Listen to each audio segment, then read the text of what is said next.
sebuah rasa dari keinsafan dosa. Langit pun terbuka, bintang bertaburan. Indahnya, indahnya tawakal. Ud'uni astajib lakum.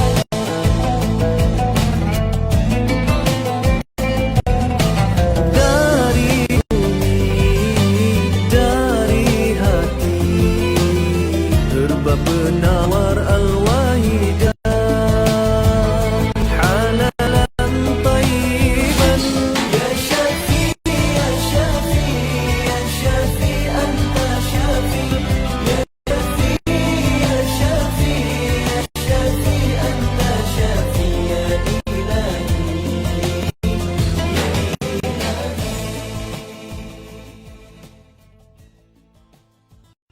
Assalamualaikum warahmatullahi wabarakatuh. Alhamdulillah rabbil alamin, wassalatu wassalamu ala asyrafil anbiya wal mursalin Sayyidina Muhammad wa ala alihi wa sahbihi ajma'in. Alhamdulillah, bersyukur kepada Allah Subhanahu wa taala. Dan apa khabar Bapak Ibu sekalian pada hari ini, di mana juga berada? Pak Haji akan menemani Bapak Ibu selama 1 jam dalam kuliah herba untuk kita pelajari ya. Herba ni sebagai apa ya? Sebagai ubat kah, sebagai suplemen kah, sebagai functional food kah? Kesemuanya boleh kita klasifikasikan. Ada orang kata herba sebagai ubat ya, ada yang kata ubat apa alternatif. Ada yang kata complementary, pelengkap, dan ada yang mengatakan sebagai food supplement. Itu adalah istilah saja. Bagi Pak Haji, herba ada kebaikannya. Jadi oleh sebab itu kita mengkaji kebaikan. Kita mengkaji kebaikan-kebaikan yang ada dalam herba untuk kita menolong diri kita sendiri ya, untuk kita menolong teman-teman kita, saudara mara kita, di mana juga kita berada. Di mana pun kita pergi ya, duduklah di mana pun, kita pasti menjumpai orang sakit. Ya, duduk di kampung kah, duduk di taman kah, duduk di kota kah, pasti akan menemui orang sakit. Jadi, apa yang boleh kita berikan kepada orang sakit? Kita bukan berikan obat, tetapi kita berikan pandangan dan ilmu. Pandangan dan ilmu yang kita berikan kepada orang sakit itu lebih berharga daripada kita hanya pergi menziarahi saja dengan tidak membawa satu idea bagaimana cadangan untuk penyembuhan bagi orang sakit tersebut. Jadi oleh sebab itu maka Islam mengajar kita tentang penyakit ini jangan putus asa. Harus melihat rahmat Allah, kasih sayang Allah, harus melihat keluasan daripada ilmu Allah. Kalau sudah tidak sembuh dengan cara ini, cuba pula dengan cara yang kedua. Kalau tak sembuh dengan cara yang kedua, cara yang ketiga. Pokoknya jangan putus asa. Ya. Yang jadi masalahnya apabila sikap putus asa ini. Bila sikap kita ambil untuk putus asa dan tak mau berusaha lagi, maka disitulah menyebabkan penyakit itu tidak boleh dirawat. Sebab itu ungkapan bahasa mutiara kata, orang yang gagal itu bukanlah orang yang jatuh, tetapi orang yang gagal ialah orang yang jatuh tapi tidak mahu bangun lagi. Begitu juga orang sakit ya. Orang yang sakit itu bukanlah orang yang tidak ada peluang untuk sihat, tetapi orang yang sakit itu ialah orang yang tidak mahu mencari obat. Jadi oleh sebab itu kita cari obat. Cari obat itu satu kebahagiaan.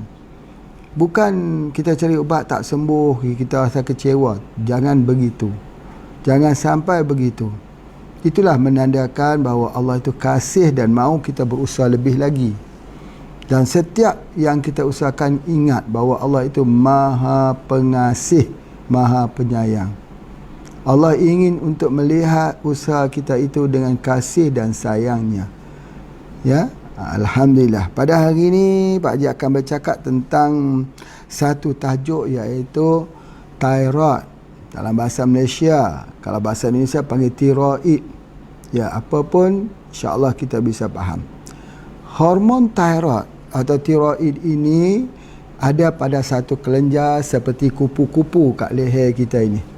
Ya, jadi kelenjar inilah yang sama ada mengeluarkan lebih hormon yang dikenali sebagai hyperthyroid ataupun kurang yang dikenali sebagai hypothyroid. Masya Allah. Jadi gejala ini banyak berlaku dalam perawatan kita seharian. Ya, Pak Haji pergi buat perawatan di mana datang orang, tapi ada ketikanya mereka tidak mengetahui. Ya, kadang-kadang daripada cerita dia kata, Pak Haji aku ni makan banyak tapi kenapa tak gemuk. Ada pula cerita yang lain, aku makan sikit tapi gemuk pula cepat. Sebab apa ya? Nanti kita cuba boleh untuk kita fahamkan. Baik, cumanya Pak Haji nak memulakan dengan hyperthyroid, iaitu kelebihan hormon tiroxin. Dan sebentar lagi Pak Haji akan tunjuk solusinya, insya-Allah, dengan izin Allah. Pengalaman yang lepas lebih daripada 30 tahun ini dapat kita gunakan dengan baik. Namun begitu, kita dapat lihat dulu bahawa orang yang kena hyperthyroid ini kebanyakannya ialah wanita. Selalunya kalau kita tengok dia akan bermula dengan matanya agak sikit terjonjol keluar bagainya, dan berdebar jantung tu kuat. Kalau kita minta dia hulurkan tangan, itu getar tangannya begitu. Tangannya begitu bergetar. Jadi itu menandakan bahawa degupan jantungnya itu kuat sebagainya, dan dia akan jadi gelisah dan juga kerasahan, terutamanya pada waktu malam. Resah, gelisah dan cepat marah. Ya, jadi dan pada waktu malam itu dia akan jadi berpeluh, berkeringat. Itu yang selalunya kita lihat, dan sukar untuk tidur pada waktu malam. Jadi oleh sebab itu maka dia jadi lemah, dia jadi lesu, dia jadi tak ada tenaga. Ya, itu di antaranya. Dan kita lihat bahawa rambut dia, kukunya mudah pecah. Tengok di ujung rambut tu, tengok ujung rambut tu dia pecah. Itu dia di antaranya. Jadi Masya Allah ya, kalau kita tengok di sudut gejala ini, yang Pak Haji lihatlah, kita nampak dia macam resah, macam ada macam tekanan ya. Kadang-kadang nak menangis. Kalau dalam bahasa kita panggil obses lah, obses. Dan orang begini ya, dia mudah pergi kepada pengobatan-pengobatan mistik. Sebab apa ya? Sebab dia resah. Bila dia resah itu, dia pergi kepada dukun-dukun, dia pergi kepada bomoh-bomoh ya. Dia pergi kepada kahin-kahin. Bila dia pergi itu, maka dia telah dibuai dengan satu orang kata dengan satu harapan, dengan menggunakan jampi-jampi dan mentera-mentera. Itu adalah di antaranya. Jadi oleh sebab itu Pak Haji nak sebutkan sini bahawa kegelisahan hati itu, suka tidur pada waktu malam, berkeringat, obses, nak marah, itu bukan gangguan jin, bukan. Selalunya kita akan kata ini adalah masalah jin, masalah saka, masalah daripada amalan nenek moyang mereka yang jadi kepada diri mereka. Tidak. Itu adalah masalah gangguan hormon. Ya, hormon yang dikatakan hypothyroid. Jadi oleh sebab itu pengeluaran daripada pengeluaran yang banyak ini juga menyebabkan mata orang tu dapat lihat sikit besar lah, bukan besar, dia terjonjol keluar begitu. Ini adalah keadaannya. Jadi bagaimana cara kita nak merawat kalau jadi begini? Ya, yang pertama sekali kita kena lihat unsur hyper ini adalah unsur panas. Kita harus dinginkan. Dengan cara apa kita mendinginkan? Yang pertama sekali Pak Haji sebutkan ya, kalau kita katakan suplemen, ada bermacam-macam suplemen yang Pak Haji lihat dekat sini dicadangkan. seperti vitamin, seperti apa semualah, vitamin, dan juga diberikan daripada omega 3 dan sebagainya. Cuma Pak Haji nak beritahu daripada segi pengalaman. Pak Haji tak ikut daripada apa yang telah kita belajar, ya. Dia perlukan vitamin, katanya daripada selenium, daripada apa sebagainya. Okey, kalau kasus begini, apa yang Pak Haji bagi? Yang pertama sekali, yang panas itu harus didinginkan. Apa yang dinginnya? Dinginnya itu kita ambil daripada seaweed, rumput laut. Rumput laut itu, ya, selalunya kalau Pak Haji dapatkan daripada Sempurna di Sabah, Malaysia Timur, ya, sempadan, ya, bersempadan dengan Kalimantan. Di kawasan itu yang Pak Haji pergi ambil itu ialah kawasan rumah orang bajau laut. Bajau laut ini rumah mereka tidak ada tanah.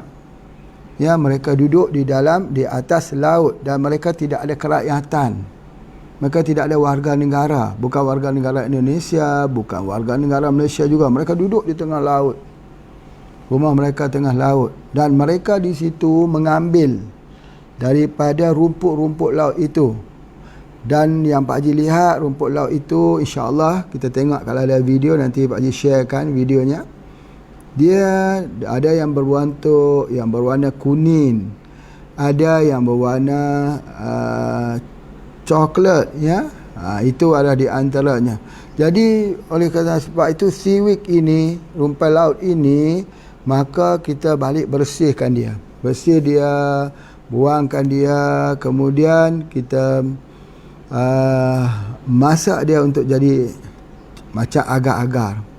Agar-agar itulah kita minum, ya, dan dia boleh minum sebagainya. Itu mendinginkan. Yang mana di dalam seaweed ini hari ini Pak Haji dah keluar dalam dua bentuk. Satu namanya agar vera, agar vera. Yang kedua namanya herba yang kita namakan pendingin. Herba pendingin. Namanya kapsul pendingin. Kapsul pendingin itu daripada 100% seaweed, rumpai laut. Kalau di Indonesia, rumpai laut itu ada dijual di dalam kap-kap. Yang ada dijual. Pak Haji lihat ada banyak di mall-mall di Indonesia ada jual daripada rumpai laut itu.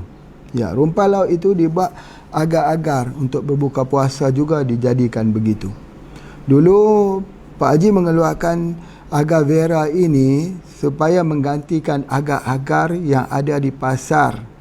Yang banyak agar-agar daripada haiwan. Maaflah, banyak juga agar-agar yang dinyatakan oleh Persatuan Pengguna Pulau Pinang daripada gelatin babi.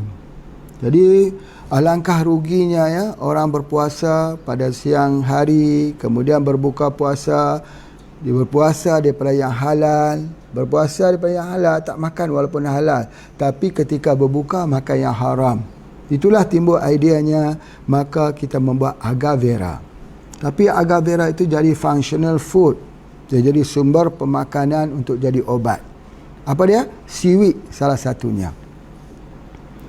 Jadi seaweed ini sebenarnya dia juga mengandungi iodin. Iodin, ya, seperti mana yang kita selalu bincangkan, iodin ini daripada sumber laut, ya, kita ambil daripada sumber laut dan sebagainya. Jadi itu yang kita gunakan. Yang pertama sekali kita gunakan daripada seaweed, rumput laut. Yang kedua yang sering kita gunakan, ya, ialah dengan menggunakan minyak VCO, virgin coconut oil. Ya, minyak VCO ini, minyak kelapa darah ini juga mempunyai khasiat untuk pengubatan thyroid, untuk hyperthyroid. Bolehkah kita gunakan untuk hypothyroid? Juga boleh. Ya. Jadi oleh sebab itu maka minyak VCO itu sangat-sangat bagus. Apakah peran minyak VCO itu untuk penyerapan iodin? Bapa ibu sekalian, sebenarnya iodin ini boleh kita dapat daripada sumber-sumber makanan kita seharian. Tetapi penyerapan ke dalam tubuh badan ini tidak berlaku. Iodin itu tidak berlaku. Walaupun kita makan, dia buang. Jadi oleh sebab itu, Orang yang ada masalah tiroid ini dia tak boleh ambil makanan-makanan, obat-obatan sama seperti disebut sebagai Plantago. Plantago ini dipanggil makanan-makanan yang mempercepatkan, makanan-makanan pengurus badan. Misalnya dia ambil Plantago itu daripada brand yang digunakan itu yang mempercepatkan lagi masa transit makanan di dalam perut kita. Kalau kita ambil itu, dia akan menyebabkan masalah penyerapan iodin itu akan menjadi makin lemah dan makin parah. Itu yang pertama. Yang kedua, tak boleh ambil apa? Tak boleh ambil apa yang dipanggil cyanida. Cyanida itu apa? Cyanida itu ialah daripada ubi kayu. Ubi kayu pun tak boleh, ya. Ubi singkong lah maksudnya, ya. Atau pucuk ubi kayu pun tak boleh. Sebab apa? Sebab dia menghalang penyerapan. Menghalang penyerapan daripada iodin. Jadi oleh sebab itu, maka apakah dia herba untuk mempercekapkan penyerapan? Dia adalah VCO, Virgin Coconut Oil. Jadi sebab itu kita gunakan dua. Kapsul pendingin ataupun seaweed digunakan bersama dengan VCO, dan satu lagi kita guna ialah shark cartilage. Shark cartilage, ya. Shark cartilage atau shark cartilage ini sangat-sangat baik khususnya untuk orang yang ada masalah tiroid. Sebab apa, ya? Sebab shark ini dia mengandungi, ya, bahan anti peradangan. Ya, anti peradangan yang mengelakkan daripada masalah-masalah peradangan dan sebagainya. Jadi kalau orang yang ada matanya itu keluar terjojol ke depan itu, kalau ambil syak dia back to normal. Back to normal. Nah, itu herba dia. Dan yang keempatnya ialah kita mengambil daripada aloe vera. Aloe vera. Daripada aloe vera ini dia ada polimanan, polisakarida, untuk bertindak untuk mempercekapkan penyerapan iodin. Jadi oleh sebab itu, maka dengan herba yang kita ambil inilah dia akan memberikan kesembuhan. Masya Allah, ya. Itu yang Pak Haji nak sebutkan daripada orang yang mempunyai permasalahan hyperthyroid. Baik. Sekarang kita lihat pula masalah orang yang jadi hypothyroid ataupun hypothyroid ini, gejalanya ialah seperti kulit dia jadi kering. Kulit kita banyak kering dan dia penurunan berat badan. Ya, kemudian dia jadi keletihan, letih, kemudian dia sejuk. Kemudian dia jadi masalah ingatan. Masalah ingatan ini Pak Haji sebutkan kabus ingatan. Jadi ingatan itu seperti berkabus, agak tak berapa nak pekat, tak berapa nak sharp pemikirannya. Jadi sebab itu dalam makanan sunnah itu ambil labu. Labu itu dia menghilangkan kabus fikiran. Ya, buah labu, pumpkin. Jadi oleh sebab itu maka kita gunakan labu itu. Alhamdulillah, baru-baru ni terima kasih bagi mereka yang memberi info kepada Pak Haji ada penjual labu yang tak boleh menjualnya. Jadi alhamdulillah, insya-Allah Pak Haji sudah menghubunginya dan kita membeli sebanyak 10 ton. 10 ton labu tersebut. Labu adalah makanan sunnah Nabi SAW. Ya. Labu ini kalau boleh kita ambil selalu bagi mereka yang ada masalah tiroid. Ya, labu ini dia anti radang. Ya, sama seperti yang Pak Haji sebutkan bahawa dia mengandungi ubat penenang hati. Labu itu ada omega juga. Jadi ada juga untuk mata. Nah, lebih penting labu itu memperbaiki hati.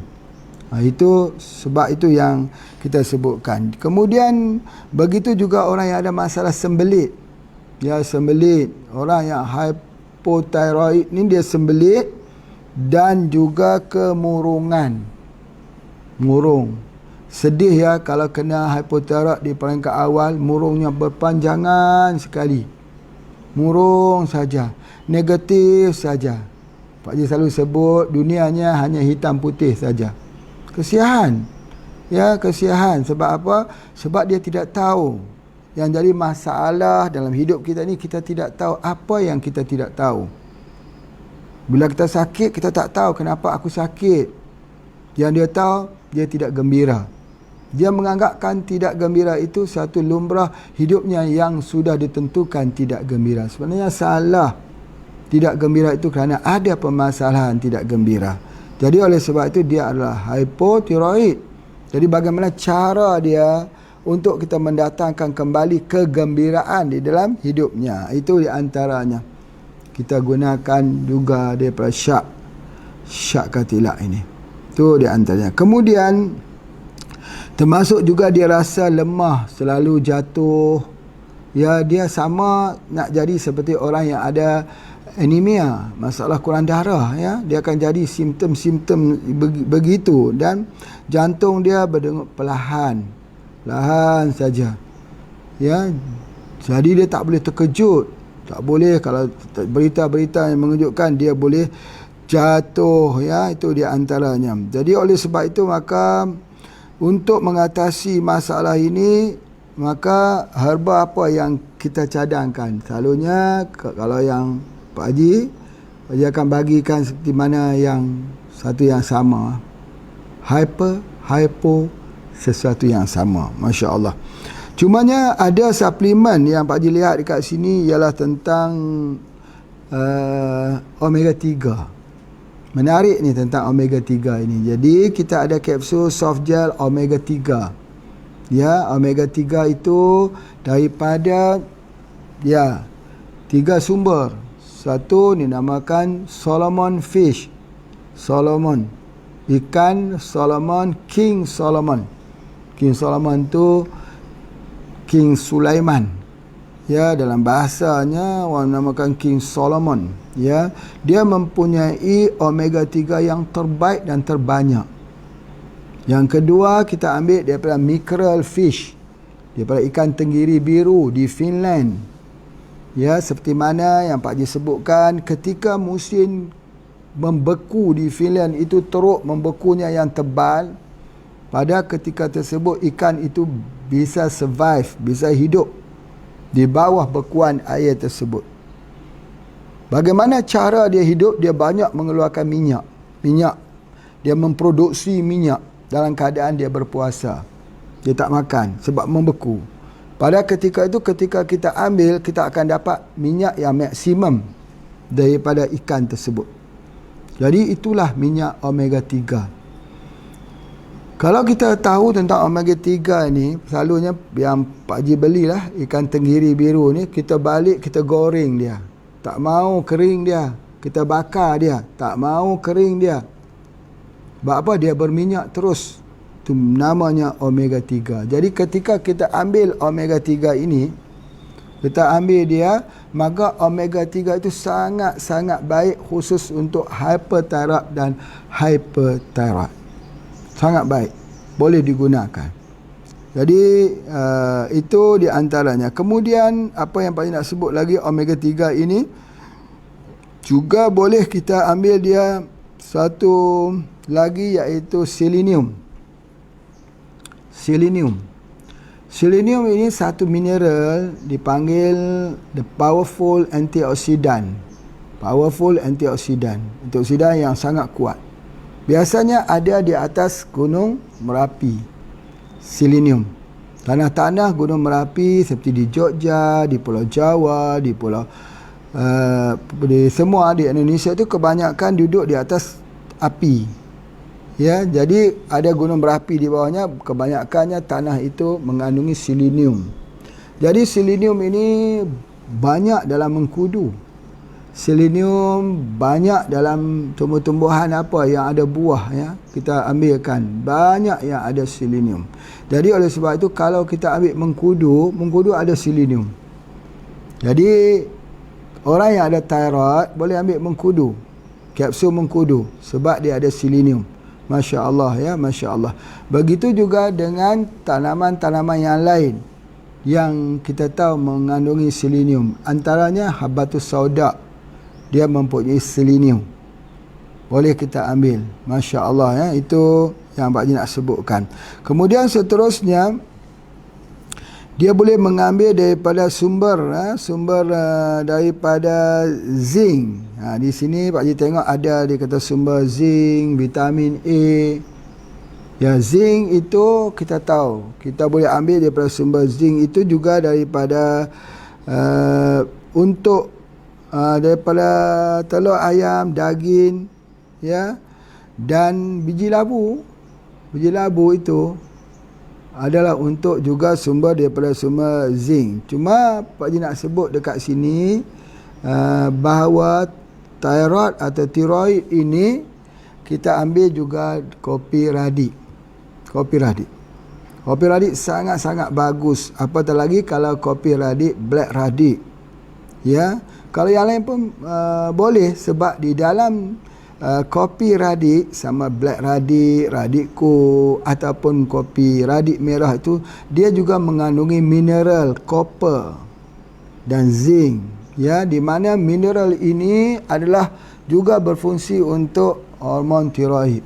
Jadi alhamdulillah, Masya Allah, kalaulah kita mengamalkan daripada apa yang Pak Haji sebutkan di sini, kopi radiknya ambil bersama omega 3-nya, kemudian kalau ada aloe vera ambil aloe vera atau VCO-nya, boleh kita ambil dengan syak katilaknya. Insya-Allah itulah dia obat untuk kelenjar kupu-kupu yang dikenali sebagai kelenjar tiroid. Itu antara perawatannya. Baik, selalunya apa yang Pak Haji lihat ya, apa yang Pak Haji lihat sepanjang yang Pak Haji memerhatikan tentang penyakit ini, kalau setiap kali kita jumpa orang sakit apa pun, ya, sama ada dia sakit sakit kencing manis lah kita sebut kata, ya. Jadi penyakit thyroid ni boleh kita lihat pada rambut. Rambut tu gugur, rambut tu putus. Kalau kita tidur di atas bantal, ya, kita tengok ada rambut tertinggal di bantal kita, itu menandakan putus. Rambut itu putus. Begitu juga kalau kita lihat dia punya rambut, kadang-kadang rambut tu kering, ya, kering. Kita tengok itu juga ada connection dengan thyroid. Ada connection dengan kencing manis. Selalunya kalau kita tengok keadaan begitu, selalunya ada dehydration, dia akan jadi kering. Kenapa rambut kita pecah? Sebab dia kering. Kenapa dia kering? Kekeringan itu sebab dia ada masalah thyroid. Jadi sebab itu boleh, kalau kita nak tengok orang sakit, kita minta rambut dia, kita tengok pecah tak rambut? Pecah. Ini ada masalah kelenjar di thyroid ini. Baik. Kesimpulan awal yang Pak Haji nak beri di sini, pengalaman dalam perawatan. Pengalaman, ya. Bila kita nak rawat seseorang itu, kita kena tengok kelenjar thyroidnya dulu. Tengok hormon thyroidnya itu dulu. Kalau itu bermasalah, berartinya dia akan ada rangkaian masalah penyakit yang lain. Bukan penyakit yang ada hubungan di bahagian ini saja. Bukan, tetapi hubungan dengan penyakit yang lain. Nanti Pak Haji akan terangkan. Misalnya apa? Bila kita jumpa pasien di hadapan kita, kita tengok dia, kita minta nak tengok rambut dia. Rambut dia pecah. Jadi maka soalan kita sudah pasti kulitnya kering. Ya, kulitnya kering. Soalannya kenapa kulit kering? Kulit kering. Jadi kita sudah ada satu dalam tanda kutip kemungkinan besar dia ada masalah tiroid. Baik. Kemudian diikuti juga dengan masalah sembelit. Masalah sembelit. Jadi tiroid ini dia ada kaitan dengan sembelit. Ya, dia ada kaitan dengan sembelit. Kita dah belajar dah. Sembelit ini 80% penyakit berpunca daripada masalah sembelit. Kita cuba untuk menyelesaikan permasalahan sembelit. Kita cubalah ya, kita bagi yang serat, kita bagi sena, kita bagi apa daripada khasiat alata, kita bagi dengan tumbuh-tumbuhan seperti kangkung, ipuama repton. Kita bagi tumbuh-tumbuhan begitu. Sembelitnya hilang, lepas tu dia datang lagi. Sembelit dia datang, hilang, datang lagi. Pasal apa? Sebab punca masalah, akar permasalahan penyakit itu bukan pada sembelit. Akarnya ialah pada hormon tiroid pada kelenjar kupu-kupu yang ada dekat sini. Jadi yang mana harus dirawat dulu? Sembelitnya. Kalau kita rawat sembelitnya, kita tak selesai masalah. Walaupun kita bisa untuk menghapuskan nyamuk dalam satu malam, tapi kalau tempat sarang nyamuk tu kita tak hapuskan, macam mana mungkin kita akan dapat untuk menghapuskan nyamuk untuk esok hari pula? Dia akan datang lagi. Jadi oleh sebab itu, maka kita kena rawat kita kena merawat kelenjar tiroidnya terlebih dulu. Macam mana kelenjar tiroid itu dirawat? Ingat di sini pesanannya ialah jangan lupa kalau kita jumpa orang yang kulitnya kering, rambutnya kemudian ada kerak-kerak di kepalanya, ada kudis-kudis sikit di kepalanya, rambutnya gugur, rambutnya putus, maka jangan terlupa berikan syak ketilis atau syak katilak. InsyaAllah itulah ubat utama untuk rawatan bagi masalah tiroid. InsyaAllah bersambung lagi. Silakan.